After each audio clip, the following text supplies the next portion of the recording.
Fights, 0 wins, 0 losses. He was nominated as Young Australian of the Year of South Australia. I'll be honest, I'm not entirely sure, in 2015, and he's been involved in running all sorts of medieval and inspirational events across the country since 2006. You know him, you love him, it's Henry Carter!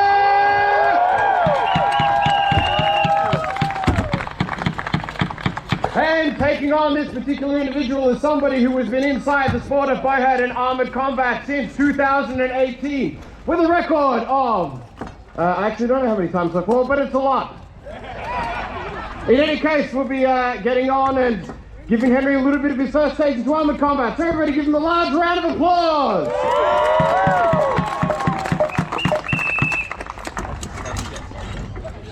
Kind of a little bit. If I can receive it, like Fighters in! Clean, no biting, no kicking. Ready? Take positions. Ready!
What is up?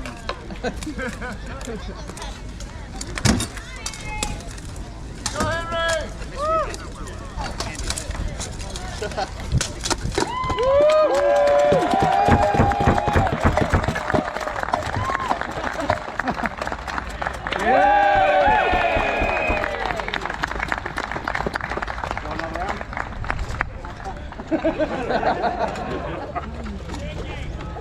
Give it up for Henry!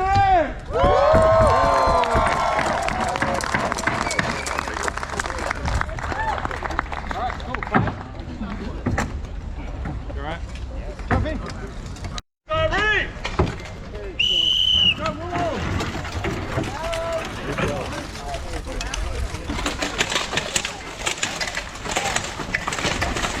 Oh, and an amazing takedown on the side of SA there, leaving it 5-4, SA to Victoria.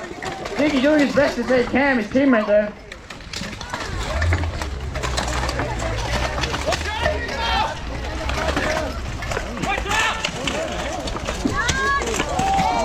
Oh, and an amazing cross-ledge bar check from Captain Dinky there.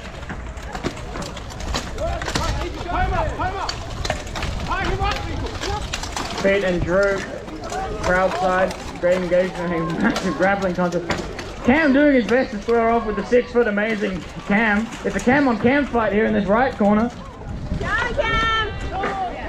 Of course, the winner of this bout will take the name Cam. Oh, Drew with a running in. Dinky coming in with a, oh! And a rocking head rip there from Dinky once again.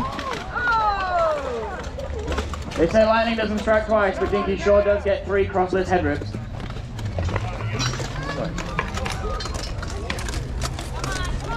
Alright, Cam and Dinky, they're attempting to take down the taller Cam. They are left in a 2v1 SA to Victoria. Now it's important for Dinky and Cam here to take one high, one low. They don't want to both come off on one side of the body.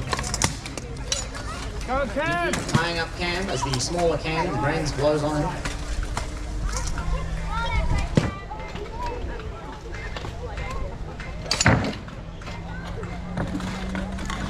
Good. Oh, smaller camp disarming the larger camp. It's important to note, friends and family and audience here, that if you do not have a weapon in your hand, you cannot take any offensive action at all. Until you have a weapon back in your hand, you simply, all you can do is walk and stand. But you cannot defend yourself in any meaningful way. Oh, and there goes Cam. 3-0 victory to South Australia, taking round 1 of this match. Into our second round here, South Australia versus Victoria. Victoria needing to pull it out of the fire and take it to a third round. Also, let's make a special shout out on the far side of this. Has one of our female fighters for today. Putting up an absolutely amazing fight against the Victoria. Oh, now she goes.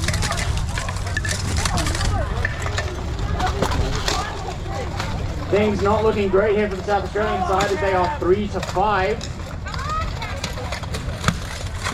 And they are down another one. It is 2-5 for the South Australians here. Victorians raining blows upon our valiant local warriors. Captain Dinky doing his best to even the odds.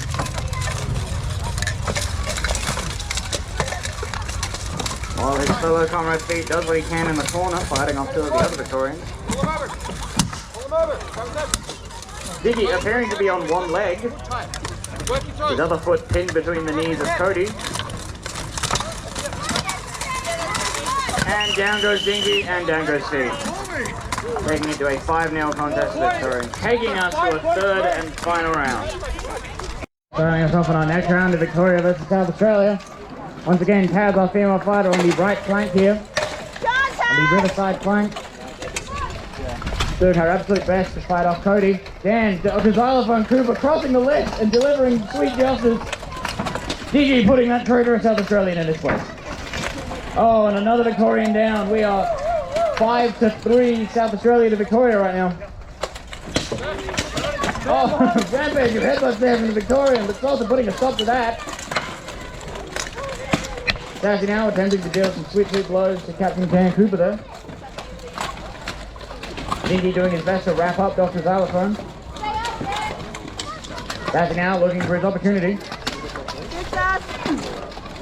As it appears that Victoria is teetering the edge on our riverside flank. Taz and Candles, captain of the Mallee Dragons, doing his best to take him down. Soldier doing his best to fend off Cody. Get your head up! Dinky and Sassy in the other corner. Oh, and it appears both of our captains have gone down, leaving us to a 4v2 South Australia Victoria. Get your head up! Give him hell, Sassy! To squeeze the life out of this. One of these last remaining Victorians. That's it! Oh, and Cody crossing the line, slamming into the back of Taz, our female fighter. Salter. Oh, and an absolute incredible reversal there from Cody, taking us to 3v2. If possible, they might bring it back. Come on, get your head up! Candles and Taz still continue to squeeze the life out of this remaining Victorian fighter. Get your head up! You're doing great! Oh, and it appears he's on that. Oh, Yeah! it appears both Candles and You're down. Taz remain standing. You're in. On. We are now into a 2v1. Can Cody bring it back? Do we hear any support for Cody, our remaining Victorian? Thank you, that person. And now, it appears that they have decided to settle this with fisticuffs. Okay, of course, Cody is back as he does not witness such vile violence. Oh, and it is blow after blow from these 2 remaining fighters. Cody getting turned around there. Sassy using his incredible size to overwhelm his opponents. Cody, but Cody takes him down with a reversal. Cody has turned it around.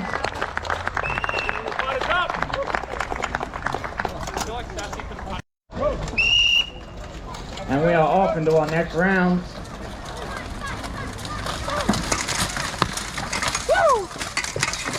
Dinky seeming to try and cause it. Oh, and a back charge there from Captain Dinky.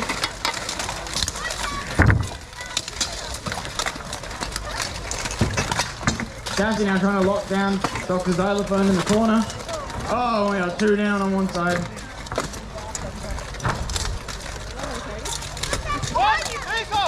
He challenged me, so I threw down.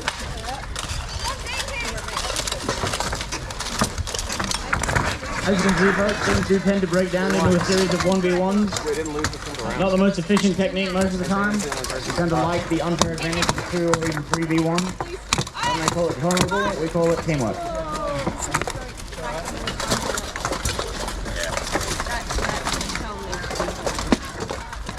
An absolute slugfest happening in our other list corner as Dr. Xylophone and Sappy battle it out. Yeah! Woo! Oh, and Captain Dinky there getting chopped to Hit him again. pieces while he engages Hit with him, the Sam! Mallee Hit him! River Take Dragon it. fighter. Mallee River Dragons, Riverlands team. Started not all that long ago, but they have truly shown themselves to be a force in the list already. It's Dinky. He can take it. Yeah, Dan, Dinky can take it. I'm not talking to Dan.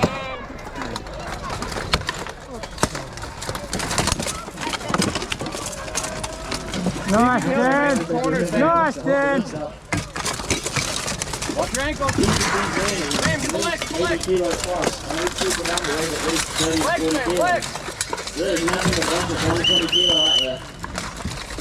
Now they're going top to 5 because it is a 3v1 advantage for the red side. Watch your back, Taz. Try these all right! Oh, man, oh, they're already down one fighter. The 5v4 advantage for the blue side. As you folks can see, headbutts are, I wouldn't say not permitted, not necessarily encouraged, as that it's 8 to 10 kilos of steel on your noggin, and your neck is only so good at handling the 5 kilos of head already raised. But that's certainly a thing you can do. Oh, Drew, that angle. Nice, Cam! Cam now changing with Dr. Xylophone, hoping not to get hit tripped. Oh, there he goes. I believe that's fair enough. Now today they're calling into the fighters as a 3-1 advantage. And away we go.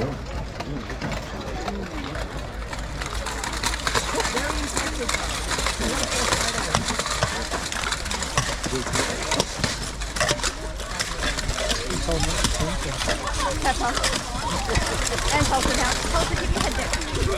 And we have 2 fighters down already.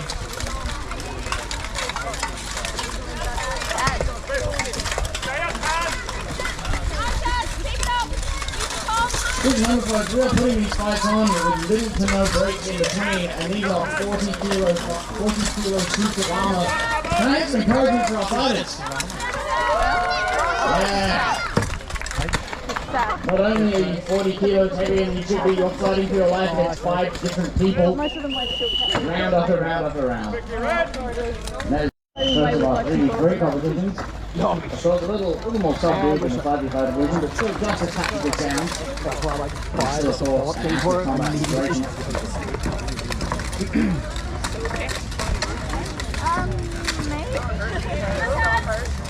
Dr. Xylophone are attempting to set up a takedown with Taz. Taz doing his best to tie him up. Dinky doing a tremendous job of tying up both Sappy and Taz off the enough fighter on the river lift side. Oh, and raining knees to the head hit from Dr. Xylophone on the Sappy. Might have hurt him, but it sure might ring his bell. Cody trying to do his best to peel Dr. Xylophone up from Sassy. Sassy's taking a knee and going down.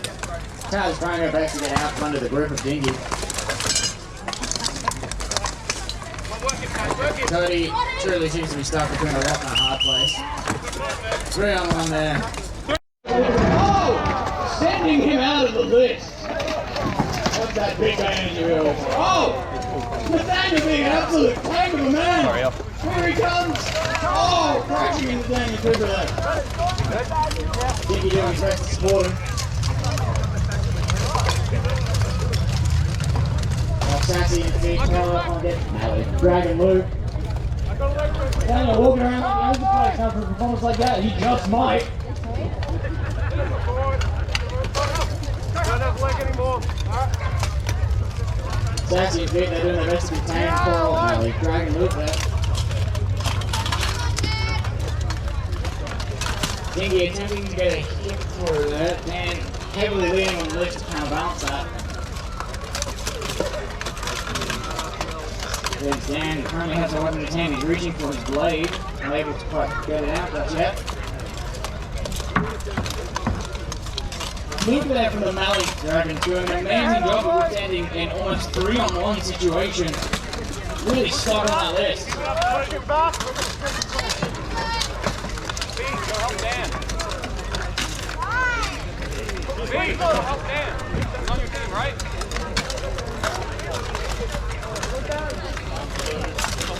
And Luke, they're going down, leaving it with 41.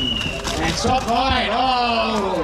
Dinky dancing the tumble there right at the end. It's a metering. Round one, let's not score that who we are now.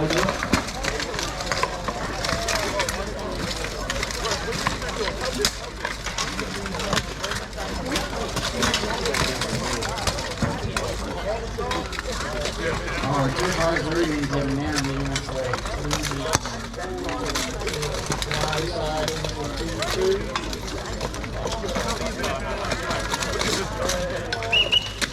And a bit stop fight. Up. Ready? Sorry, continue. One second, a little confused. What happens when you're waiting for cut off? Yeah, you Change teams that often. Alright, a 2v1 now developing. Sassy and Dinky now having to do their best to take down enemy team captain Daniel Cooper. Training boys there. Oh, and Sassy's broken his palm! God damn it, Sassy. Dinky and they're really gonna tumble. Oh, Sassy was right on their legs! Now that is a rare kill on 6'4" Daniel Cooper.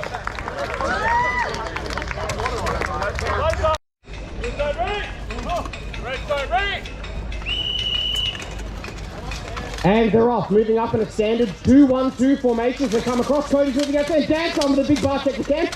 Doesn't quite come across, as Lethal pulls him over to the side of the arena. They're into a big fight, but Feet's looking for a bar check, cross check here, runs in, and oh, it's carnage right from word go. Unfortunately, Lethal's been taken down. Dan nearly gets pushed over the body, and Feet's looking for a kill. The Victorians have us up. Remember, we are looking for a 3-1 advantage or a last man standing for a win condition. Looks like the Victorians have an advantage here. Cam's going to try and move that off, but it's not quite working, and other bigger Cam's working on him too. Feet's in a bad spot of trouble here. Some loud shots coming in there.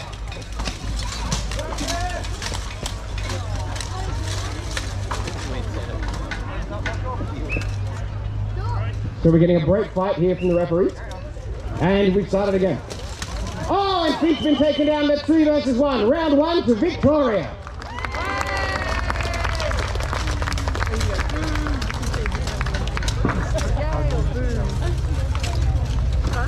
So as you can see, realistically, this isn't just beating each other until one person hits the floor.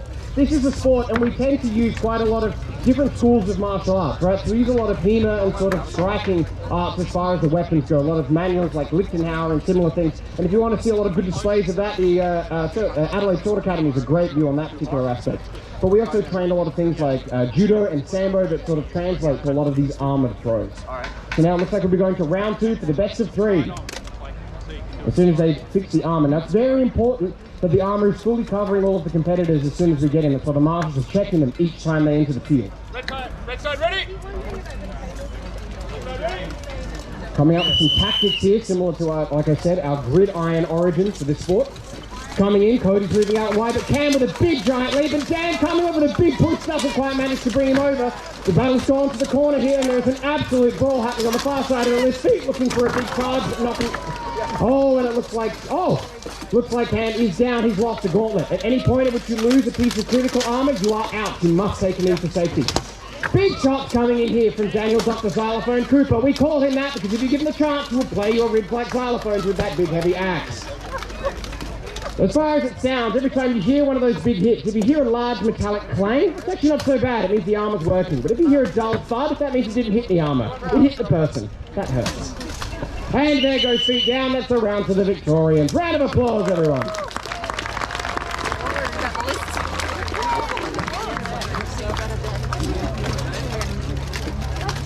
All right, well, we give our fighters a little bit of a breath, just because this armor traditionally weighs somewhere between 35 to 40 kilograms, and they do need a little bit of a break, and we're standing in full sun and a few inches thick worth of padded material. Just want to jump to the crowd real quick for any questions. If you've got any questions you'd like to know about Bowhurt, please raise your hand nice and high. I'll come around. Who are you going to fight next? Any questions? Anyone?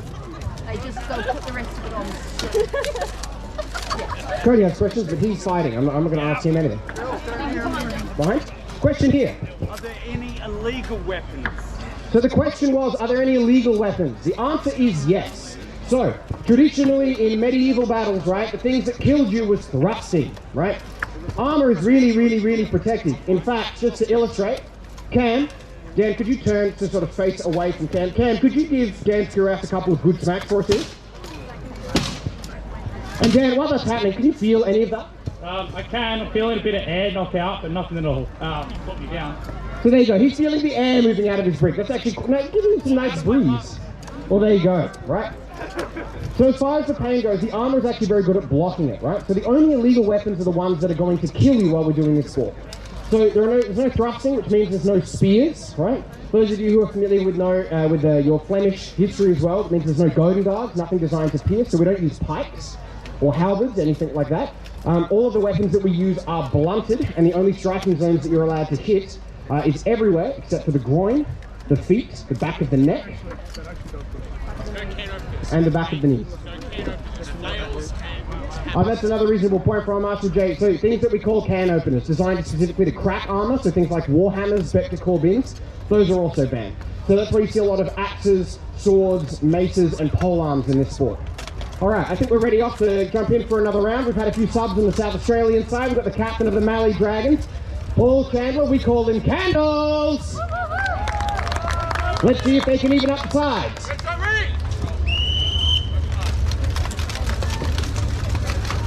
Alright, moving in nice and fast. Cody looking for another. Oh, but Dan coming in for another big cross-checker. Favour tactic of the Victorians, and they've nearly broken the list in half. Degenerating down to 3, 1 versus 1 fight. Just Dan tipped over and lost his weapon. This could be it for South Australia. Cheer them on, crowd. Pete's in trouble here. Oh, and Cam goes over with him. It's down to a 2 versus 1.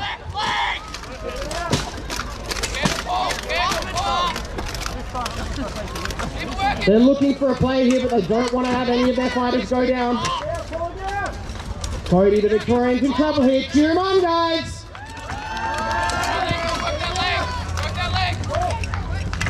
So the reason why you'll see these guys cut off on the list like this is not because they're taking a break, but it's because they're looking for a specific takedown.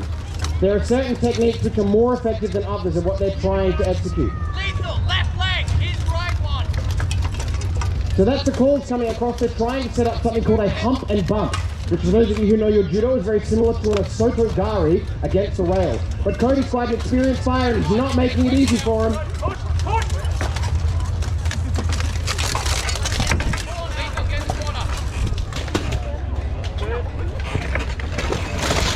Oh, and Candles has been taken down, but Cody has gone as well. One remaining fighter standing, and it goes to South Australia. Nice round.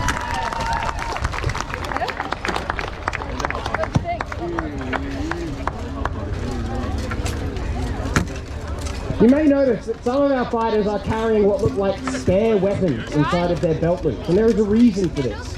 As far as the rules for the sport go, you cannot take any offensive actions if you're not holding a weapon.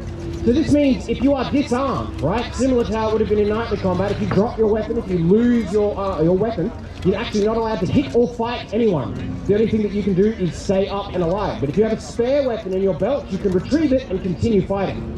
You notice when Dan took that large running leap across the list there, it's because he wanted to collect another weapon. Because you can't fight if you don't have your spare ready. Much beyond that, we've just had another sub in on the South Australian side. Also from the Mallee Dragons out in the Riverland, we've got Chris. So reasonable to mention that there are many teams that you can choose to join. Warhounds Armored Combat is our main location within the city, but you've also got several satellite teams around the place. So let's just get a bit of a cheer going up around the crowd. Who's out from the northern suburbs? Alright, your local team is the Vale Wyverns, alright? They train locally within Vale and Golden Grove. Who's from down south? Okay, a few more of you. You guys are lucky enough to have the Southern Spartans. Right? Anyone from out east? No? Well, if any of you were here, you would have the Norwood Knights. And is there anyone from the west? Anyone from Henley Beach, Grange, that kind of a region? Maybe like 2 or 3 people. You guys have the Western Hawks. And anyone from the Riverland? Also, similarly quiet, but there are the Mallee Dragons out that way too. Alright, looks like we're getting ready to jump into another round. Red side ready. All right, moving up in formation here. They want to make sure they present a united front with no gaps so that they can hook and charge in. Dan looking for a couple of large pole arm swings here as he brings his weapon across. Lethal's cross sides and is looking to tough up with Cody. He doesn't want to lose out from another round, but he's nearly disarmed him. Looking for that grip. Can't quite find it. He's got the weapon out, but you see that spare weapon coming in very quiet. But now Lethal is using the advantage while he's teamed. He's looking for that kill, can't quite make it happen though. The fight still continuing in the corner. Cam has gone down. Cam is up and it's just Chris left. Lethal needs to secure this kill, but he just can't quite make it. Cam comes charging across and crashes into him on the side of the list. But he's still up. It's looking bad for South Australia, but that's it. It's a 3v1. Round of applause, ladies and gentlemen.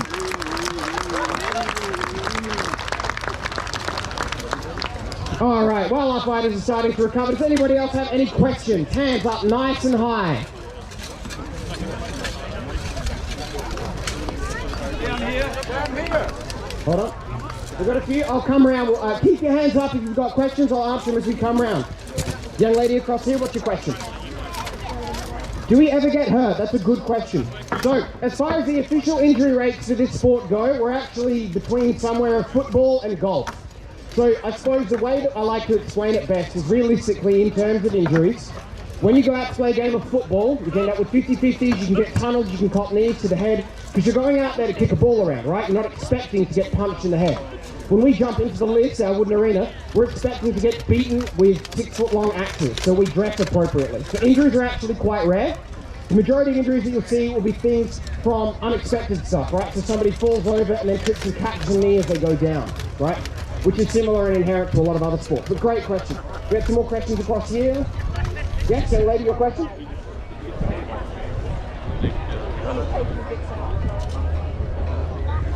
Fantastic question. So the question is, if you've done a judo style throw, so a grappling throw, they hit the ground and you land on top of them, are they out, are you out, or is it both? And to be honest, it depends a little bit. As far as the sport goes, there is what's called the 1 second rule. So if you throw someone and you don't touch the ground, you're allowed to stand up off of them again and then keep fighting. But if you touch them again, so after you've pushed off, if you touch them again, you are out. So you have what we call 1 second to recover and stand back up, otherwise the marshals will sit you back down. And as our Marshal James just said, if you're sitting on them, or you have to rely too heavily to push yourself back off of them, you won't be able to be counted in as well. So there's a bit of marshal's discretion. Now our marshals are the referees. You can see that they're dressed in yellow. We've got boots here on the outside, and Jay is our headmaster with a feather in his hair. These guys are effectively our referees. They're our umpires, right? They're the guys running around with the whistles and adjudicating the sport as we go through. So it's actually very regulated, and it's thanks to them that we probably have such a low injury rate, which we're very thankful for. All right, you guys ready to see another round? All right, let's do it. Red team, ready?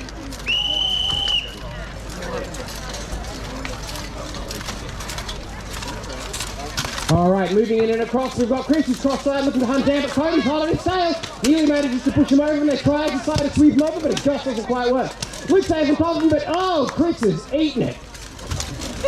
He's going absolutely straight down, and there's a lot of chaos happening across here as they go crashing and tumbling into the list. Cody looking to come through, feet stay very mobile, but not before he takes a shot to the spine.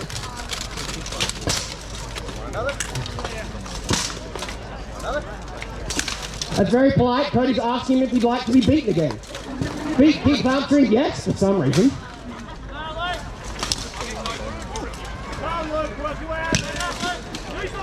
I've heard of being polite, but this is ridiculous.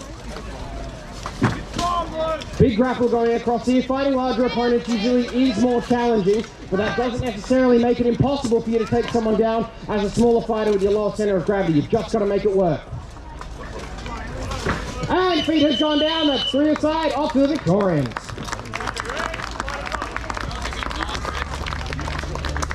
So as far as our sport goes, this is the category of bow hurt, so group battles. This is pretty much the bread and butter for what we do, but there are a few other categories as well, namely duels and pro fights. So we're not really demonstrating any of those today. Of course, the majority draw of our sport is that we are dressed up in full, real suits of armour. These aren't LARP or reenactment suits. A lot of the stuff that you buy off the generic sort of stores on the internet won't really hold up. You've got to have these custom made and fitted to you by smiths. And a suit will usually cost between around sort of $3,000 to $4,000. That said, if you would like to come and join and give this a try, we are always recruiting, and so are all of our satellite local teams. And all the teams have armour available for loan, so you can just borrow it to use it at these events to see if it's something that you're interested in doing. Otherwise, as far as the commitment to actually join up and start goes, it's really not that much more different from joining your local footy club, except rather than kicking a ball, you swing axes at each other until somebody falls over. Looks like we can get these guys in for another round.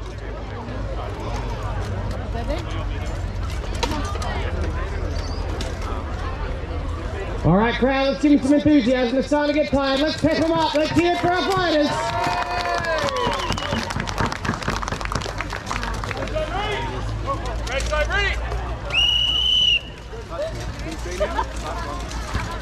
All right, and we're off into another round. The Riverlands with feet making good effort, and oh, big kick straight to Dan. Bit of a cluster happening there on the left rail, and oh, feet's been head ripped down by Cameron. Oh, Luke's taking a big shot. That's the round. Fast and furious. All right, I think our South Australians might need a little bit of bolstering, so I think I'm going to get involved, throw my helmet on, and pass you over to our other MC, Ming the Merciless.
Alright folks, I think he said I am Ming the Merciless. I'm the current commentator.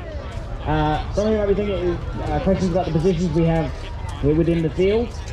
So on the barrier side, we have what we refer to as the anchors, right? And as the name suggests, they lock down the flank, right? They are the pillar, they hold the line, right? They set the pace, they set the line. They protect, make sure no one slips in either side and breaks line of sight. Next one in is the floater. Their first job is to protect the anchor, right? The whole teamwork aspect is to protect the man next to you. You don't protect him, he can't do his job first and foremost. And then the third man, the one in the center, is, as I've just said, is the center.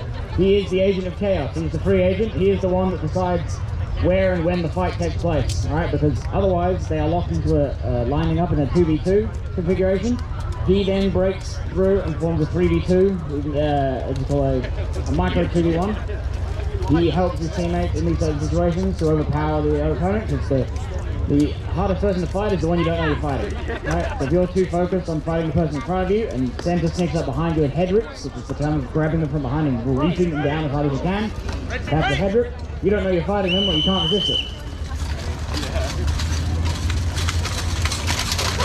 And there we go, Agents of Chaos causing Agents of Chaos. Sam now locked into a bit of grapple with Daniel Cooper. Sandal's doing his best to hold off Captain Tam. Oh, and that is Tam going down on our blue side, leaving us with 2v3. Sandals and Chris now having to fight off against the three Victorians. Dan going for a cheeky leg sweep, not quite getting it though. Oh, and there's that signature hair rip. Oh, and a complete annihilation of the blue side.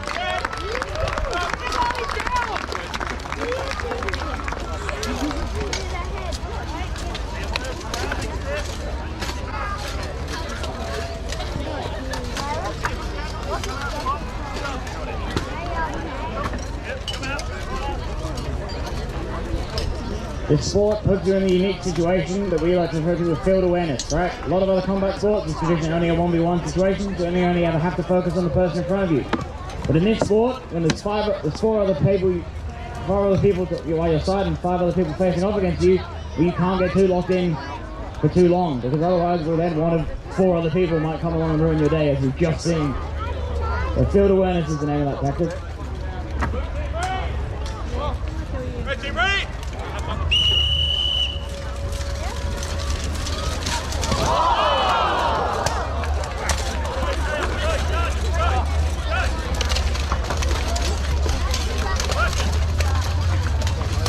Cam not doing his best to strip Cody of his weapon, rendering him defenseless.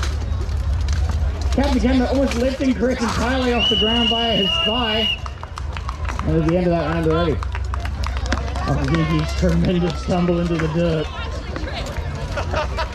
Not a way to start a fight, folks. Start a set. That's going in the highlight reel.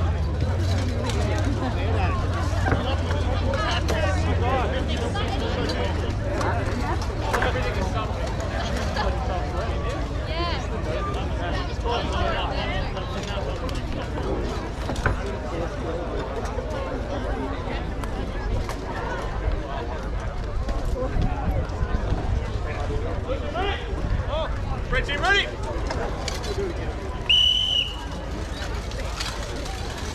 Dinky taking a much more reserved approach this time. Clearing out center Cam, keeping him away from the 2v2 action. There's always a level of also tension between the centers as they try and play their will they won't their game of am I going to stop you or am I going to help my team? Once again, everyone's still partially locked into those 1v1s. Easy to get locked down in 1v1s as you have to focus on the person in front of you. But you have to again remember that there are more than one person in front of you. And in those situations where I prefer them as micro 2v1s. Moments in time where it's two people attacking one person. And that is the end of that round.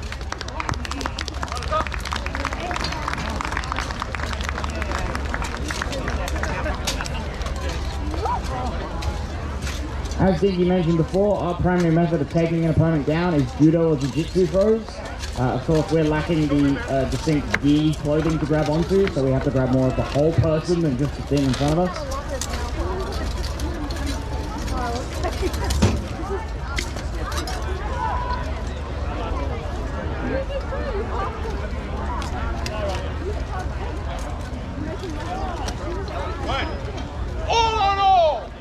Night Master Jedi calling an all-on-all, folks, which as it sounds is everyone v everyone.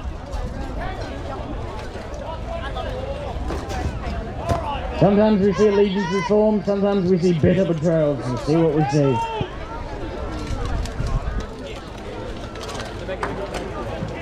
Alright, and in front of us now, as I said, the all-v-all. On the far sunny side, standing at a whopping 6 foot larger than most, Daniel Cooper, Dr. Xylophone. Going clockwise, standing at the slightly a lot smaller than Dan. We have Chris. Following round, we have Captain of the Mallee Dragons, Handles. And the one to watch, if he knows how to keep his feet under him, Dinky. It's all an illusion. This is the grand he's playing the long game, folks. And of course, the Phoenicious, the finicky feet. Yeah.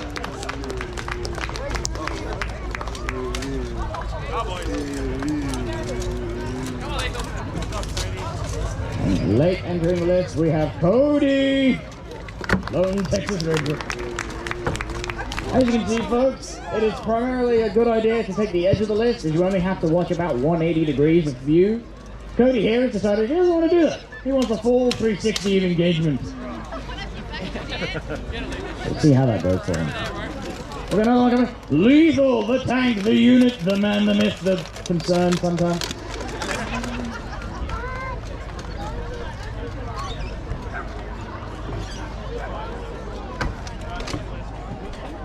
And I believe we have one final late entry.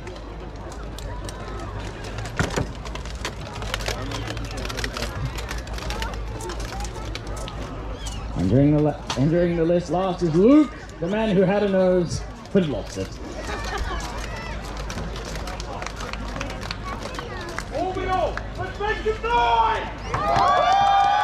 Yeah.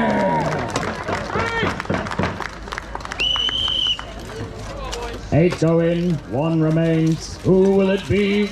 Dinky making an aggressive charge, tempting the field. Luke, will he, won't he? Oh! Dinky backpacking over the back of Lethal there. Lethal doing his best to keep his feet under him. Luke crossing left, crashing into Cody. Chris taking advantage of his feet, making this a tunnel. Oh, Candles is taking a fall. We are 1 down already, folks. Chris doing his best to get his feet under Luke. Lethal, come on, give him a hand. See, making sure Cody stays at the distance with that pole arm. Crick scanning situation, seeing which he wishes to engage in. Dinky and Dan locked in an aggressive tussle over there in the corner.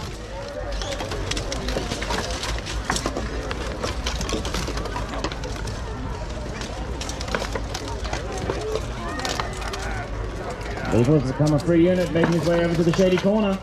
Luke deciding if he wants to get involved with the Dinky Dan tussle. You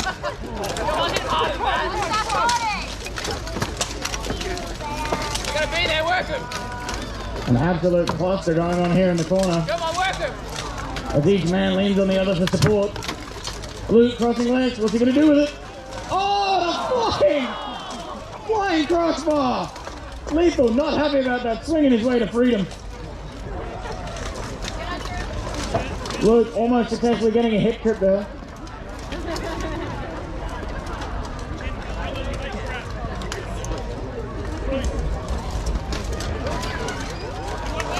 Oh, and Dinky Dan taking each other down in the corner. It could be anyone's game now, folks. Oh, and down go Chris and Feet, leaving us to a 1v1v1. The Adelaidean, the Riverlander, and the Victorian. Who do we have, folks? Who will take it home? Much like a middle school dance, they all staring at each other. Will they, won't they? Not wanting to make the first move. Playing it smart, taking down the bigger man first. Let's see if he has what it takes to go. Oh, nice shin kick there. Oh, and another one. Oh, and a back to Lethal's legs taking a beating here for keeping him under him. Lethal doing what he does best in removing a man's weapon. But Cody brought spares. Cody can prepare.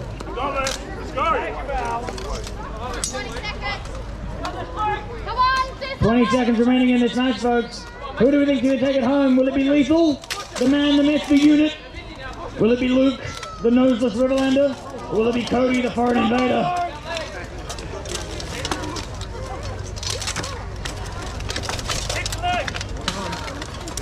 Luke doing his best to keep his spine unflexed. Unable to get the takedown. And it appears we've reached the stalemate, folks. Oh, Luke dropping to his knees, leaving us with a 1v1. Oh, Lethal! Absolutely rejected. Oh, Lethal! The man, the myth, the unit, folks, taking it home for South Australia. That's been us, folks. We have been the Warhounds.